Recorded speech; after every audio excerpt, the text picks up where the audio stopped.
convido a vocês a participar. Hoje o nosso tema é sobre economia, vamos falar de crescimento econômico, vamos falar de ODS 8. Eu lembro a você que o Sistema Sagres de Comunicação ele faz parte do Pacto Global de Mídia, um pacto assinado junto às organizações das Nações Unidas, onde a gente tem a missão aí de divulgar a Agenda 2030, a Agenda 2030 e os 17 ODSs, os 17 Objetivos de Desenvolvimento Sustentável. E a gente vai trazendo conteúdos que estejam atrelados a ele, por isso, editorialmente, o ODS 8 assume o comando a partir de agora do nosso tema, porque nós vamos falar de economia digital. Nosso assunto, até porque será realizado pelo segundo ano consecutivo, Innovation Experience Conference 2020. A iniciativa tem o propósito central de fomentar um debate aprofundado e amplo sobre as principais tendências, desafios e perspectivas do desenvolvimento da economia digital. E para falar sobre esse assunto, além da Lívia Bailão, minha companheira aqui de todas as tardes, nós recebemos o Marcos Carvalho, ele que é diretor-geral da Associação Brasileira Online to Offline, a ABO20. Eu não sei se pronuncia assim. Pronunciei certo, Marcos? Seja muito bem-vindo. Muito boa tarde, Vinícius, Lívia. É uma grande alegria poder estar aqui com vocês, compartilhar um pouquinho de conhecimento, também aprender com vocês e a gente discutir os caminhos para essa retomada econômica que todos nós almejamos, né? A gente vive uma crise sem precedentes no âmbito sanitário, político, social e econômico, e se nós colaborarmos em rede, compartilharmos conhecimento, sem dúvida esse caminho vai ser mais facilitado, né? O Marcos já entrou na sintonia do tom maior, hein, Lívia? Não, totalmente. Pensei isso aqui agora. Esse é um debate em tom maior, viu? Muito bom, Marcos. Fantástico. Quando a gente está em sintonia, as coisas fluem mais fáceis, né? Exatamente. Até muito bom, né? Aproveitando a brincadeira do Vinícius sobre a B020, esse é um trabalho árduo que nós temos diariamente de desmistificar esse nome, esse termo, né? A gente já teve casos das pessoas falando a bolo, a B020 e a Bozo. É uma sopa de letrinhas. Na realidade, ela significa Associação Brasileira Online to Offline, né? Que são essas plataformas tecnológicas que conectam o mundo físico e o mundo digital, o mundo analógico, offline e o mundo online, né? E nessa pandemia, nessa crise que nós vimos, a digitalização foi uma circunstância imposta pela necessidade de quarentena. Então, o mercado, a sociedade, o usuário, o consumidor não faz mais distinção entre o mundo físico e o mundo online. As empresas têm que estar adaptadas a atender ambos os canais da melhor forma o seu consumidor e o seu usuário, né?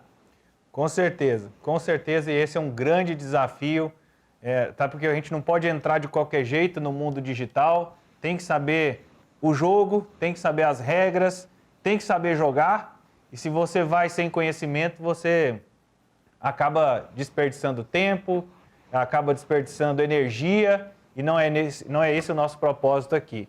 Lívia, mas antes, seja bem-vinda. Obrigada, Vinícius. Um abraço para você no estúdio, a toda a equipe do Sistema Sagres, do Tom Maior. Obrigada, Marcos, pela sua presença aqui conosco para esse bate-papo, que a gente já viu que vai ser em tom maior mesmo, né?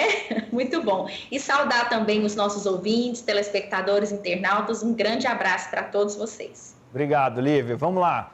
Marcos, explica um pouco o que é o evento, né? Vai ser realizado entre os dias 17 e 19 de novembro. Como é que vai funcionar? Como é que as pessoas participam? Conte um pouco da história do evento. Perfeito. A gente tem essa autoridade setorial que comentamos agora, né? Associação Representativa do Segmento de Digitalização, que reúne mais de 120 empresas como plataformas digitais, marketplaces, fintechs, meios de pagamento e fundos de investimento. São empresas que nós, como consumidores e usuários, estamos acostumados a utilizar no nosso dia a dia e transformaram e ressignificaram completamente hábitos de consumo, os nossos comportamentos em sociedade, interrelacional também com outros no âmbito social. Eu estou falando de empresas como o Mercado Livre, como o Log, como o iFood, como o Rappi, como o Decolar.com, como a LX, Get Ninjas, que você contrata prestadores de serviço, Airbnb, que você se hospeda na casa de pessoas que têm esses cômodos disponíveis, né? Então, olha o quanto isso é disruptivo, uma 99, um Uber, que você se desloca, e olha o quanto isso transformou os nossos hábitos. E, se reparar, isso surgiu de 2015 para cá, essas novas tecnologias, e nós somos completamente dependentes. Nesse contexto de quarentena, nós vimos as plataformas de deliveries garantindo o abastecimento dos lares, permitindo que as pessoas ficassem mais em casa, obedecendo aí os protocolos de segurança e saúde, né? E diante dessa autoridade, com a B2O e também com o chapéu da FEComércio São Paulo, o Núcleo de Comércio Eletrônico, o qual o nosso presidente também lidera essa unidade lá dessa outra entidade, a gente vem promover esse congresso que traz toda essa agenda anual de discussões de políticas públicas, tendências, desafios, expectativas, como nós podemos facilitar essa jornada de digitalização da economia da sociedade brasileira como um todo, né? Então, essas são as pautas que a gente vive diariamente junto aos órgãos públicos, sociedade civil, imprensa, e nós vemos, por meio do evento, trazer essas pautas com autoridade e trazer todas essas lideranças que estão protagonizando essas empresas inovadoras para permitirem que esse conhecimento seja acessível para o mercado, para o cidadão de uma forma ampla, né? Então, o evento acontece agora na semana que vem, nos dias 17, 18 e 19 de novembro. Nós teremos aí mais de 90 palestrantes e grandes lideranças da economia digital abordando essas temáticas de tendências, desafios e caminhos para a retomada econômica. E o que é mais interessante é que as inscrições são gratuitas. A gente buscou com isso democratizar o acesso à informação, ao conhecimento, permitindo que não só pessoas da região de São Paulo, onde foi o evento ano passado, fisicamente, mas por meio do online, este ano, democratizasse esse conhecimento de forma ampla. Tá? Então, as pessoas podem acessar o site ixconference.com.br, ixconference, e fazer sua inscrição gratuitamente, compartilhar com seus amigos, e tenho certeza que vai ser uma semana aí, ao longo dos próximos dias, muito aprendizado, muita troca e muito conhecimento. A gente vai ter uma plataforma interativa entre público, patrocinadores e palestrantes, terão estandes virtuais, são mais de 15 empresas patrocinadoras, mais de 40 entidades nacionais, todos os segmentos da economia, e a gente vai discutir a inovação e disrupção aplicada a todos os segmentos econômicos. Desculpa, eu falei muito, mas acaba me empolgando. Não, antes da Lívia poder perguntar, nós temos um VT explicando um pouco sobre isso. Quero chamar os nossos telespectadores e ouvintes para poder acompanhar também. Um novo mundo é feito por grandes mudanças. Recentemente, o Brasil viu as plataformas digitais conectarem consumidores, vendedores e todo tipo de profissionais. Assim, surgiram novas formas de gerar renda. Hoje, pessoas como eu e você podem vender produtos e serviços pelo celular, de forma simples e sem burocracias. E já são mais de 45 milhões de brasileiros e brasileiras beneficiados. São professores, motoristas, manicures, advogados, entregadores e até médicos que geram renda pelos aplicativos. Mas para que essa transformação seja sustentável, é preciso melhorar a proteção social desses trabalhadores. Na opinião de acadêmicos, lideranças sociais e empreendedores, essa melhoria depende de 3 fatores principais. 1. O reconhecimento de que essas novas relações de trabalho são legítimas e ainda podem incluir muita gente no mercado de trabalho. 2. O incentivo para que esses profissionais contribuam para o INSS e tenham acesso à aposentadoria, auxílio-doença, salário maternidade, pensão e outras garantias sociais. E 3. A garantia de que novas políticas públicas compreendam a dinâmica desse novo mercado e estimulem o surgimento de soluções ainda mais inovadoras.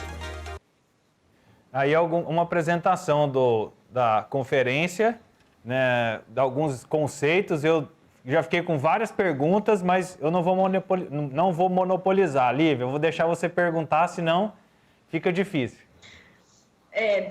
Deixa uma beiradinha para mim, né, Tômulo? Brincadeiras, mas o debate aqui é sempre muito bom.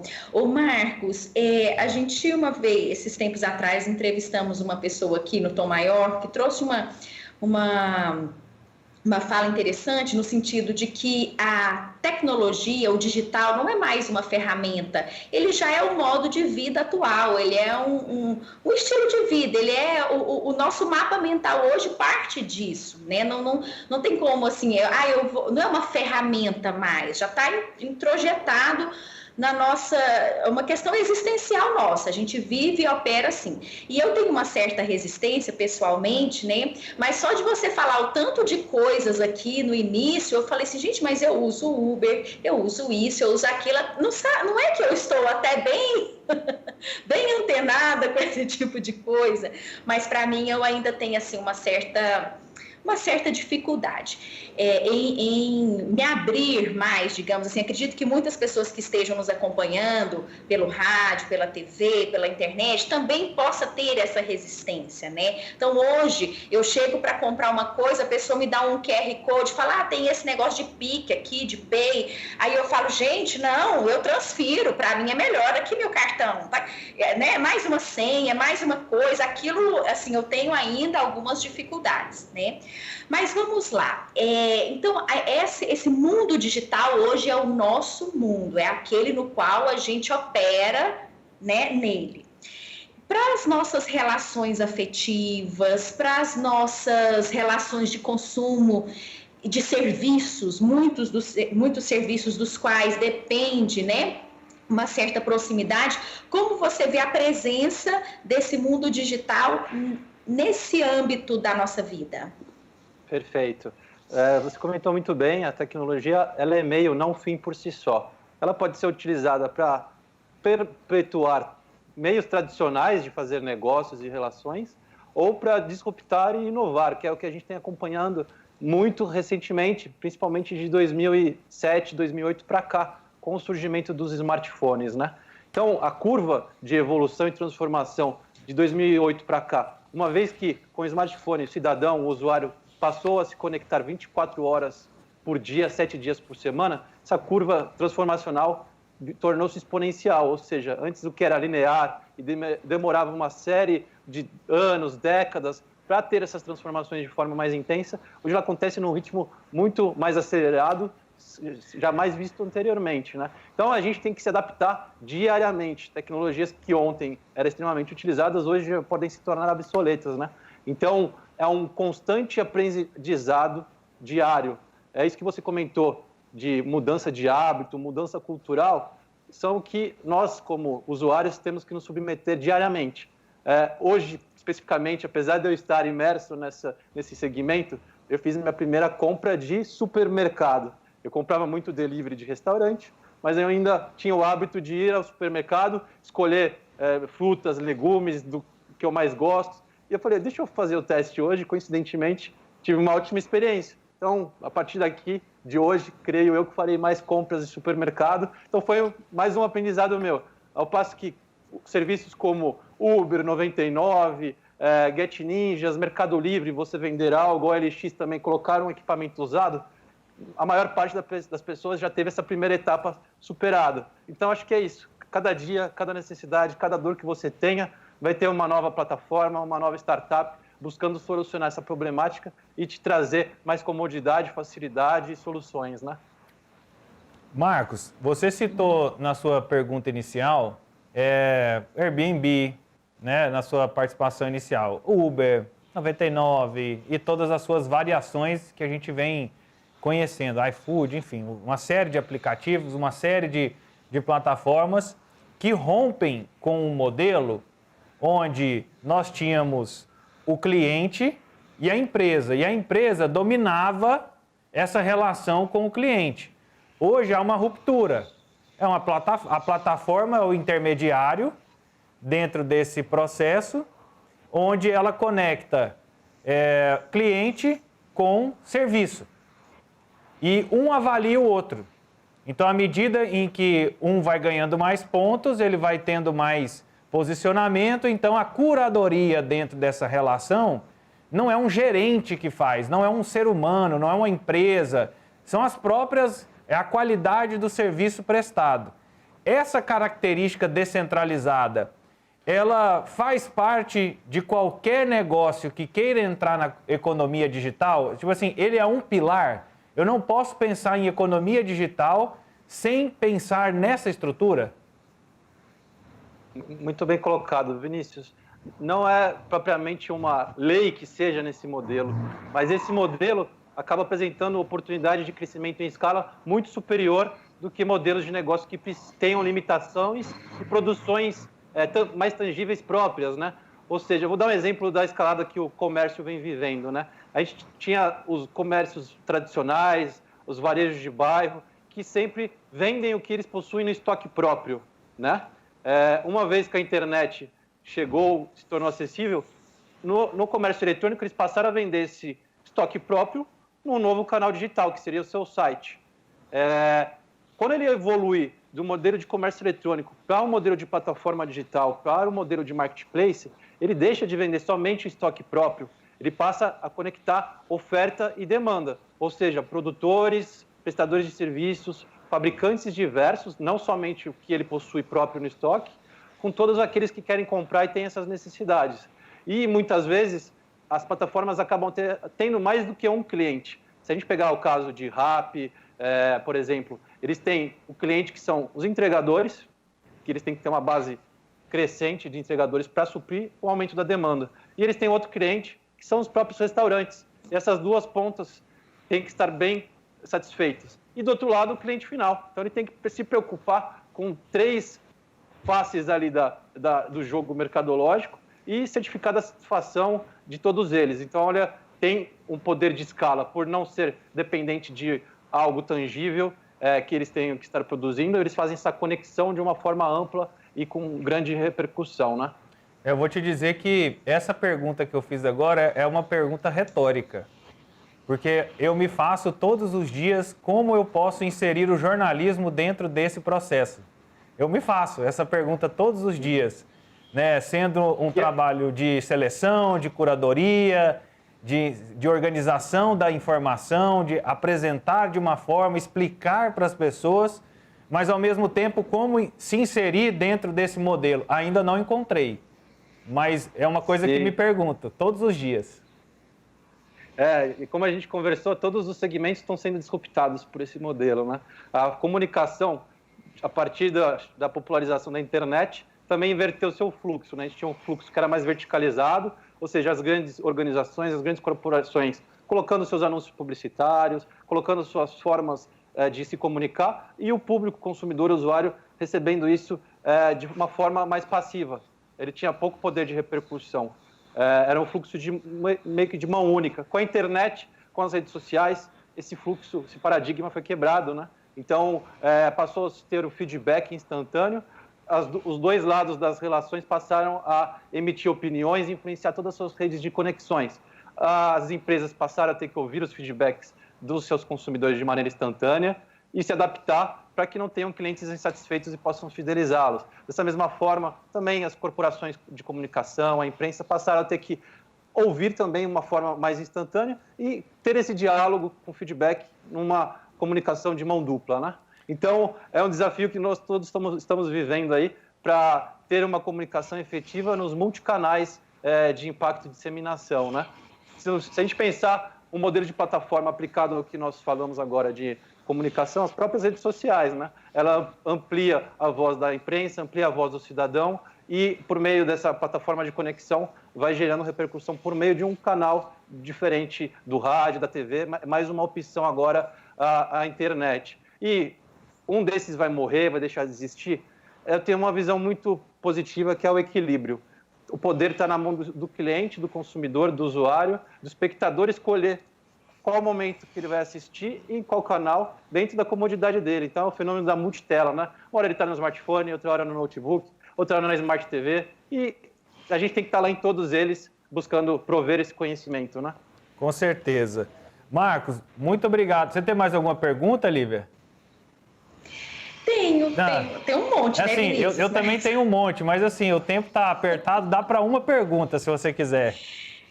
Sim, não, é uma questão, assim, uma curiosidade, Marcos. A gente viu que a pandemia acelerou muito. Você comentou que de 2015 para cá, com o surgimento dessa gama de aplicativos, né, começou a fomentar muito essa economia digital. Com a pandemia, ela foi a alternativa, né? Esses recursos foram a alternativa que nós tivemos. De modo que agora a gente confia muito mais, está bem mais familiarizado. Qual cenário você vê daqui para frente? Isso crescendo? Como que agora chegamos no limite? Como é que você divisa um futuro de curto e médio prazo? Tá certo. Estamos longe do limite, tem um terreno muito fértil aí para ser explorado na digitalização do Brasil. Vou trazer alguns dados, alguns números que podem exemplificar isso de uma forma mais clara. Antes da pandemia, nós tínhamos o comércio eletrônico tendo seu market share num número entre 4% a 6% ali do comércio de uma forma geral. Com a pandemia, há estudos que já indicam que alguns setores, inclusive, dobraram suas vendas no online, e passando esse número aí entre 12% a 15%, a depender do segmento. Então, a venda online já dobrou sua representatividade. E nós temos números da China, um país que acabou se digitalizando de uma forma muito rápida nesses últimos anos, que já está na casa ali dos 30% a 40%. Então, olha o quanto a gente tem para crescer, comparado com um país que já está vivendo quase metade do seu comércio no ambiente online.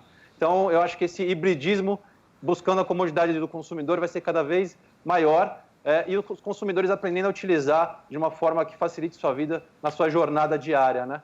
A gente pega, por exemplo, a melhor idade, né, acima de 50, 60 anos, que de repente não tinha esse hábito de compra, na quarentena passou a realizá-lo. E se isso foi uma experiência positiva, eles irão mantê-los. Dessa mesma forma, nós temos os millennials, a geração Z, que já crescem digitalizados, já crescem com o chip do touch, e já tem esses hábitos mais envolvidos ali no seu dia a dia. Então, a gente vai ver cada vez mais uma amplitude nos meios digitais, e nós aqui da BO2O estamos à disposição para ajudar, e convido a todos que querem, se interessam mais, a estarem conosco na semana que vem, no Innovation Experience Conference, cadastro gratuito no site ixconference.com.br. E fico à disposição nos meus canais digitais também, Marcos Carvalho no LinkedIn, a BO2O, ou Marcos CCSP no Instagram. Muito bom, Marcos. Eu particularmente já vou fazer a minha inscrição, porque é um assunto que me inquieta bastante, esse assunto da economia digital. Muito obrigado pela participação e boa sorte no evento. Uma honra, obrigado pela oportunidade, estamos sempre à disposição. Até mais, gente. Conversamos com o Marcos Carvalho, ele que é diretor-geral da Associação Brasileira Online to Offline, a ABON-O, né? Marcos Carvalho, a gente falando sobre esse evento, mas principalmente debatendo um pouco sobre essa questão do digital, da economia digital e das mudanças que ela tem provocado dentro das relações econômicas, sociais, interpessoais, enfim.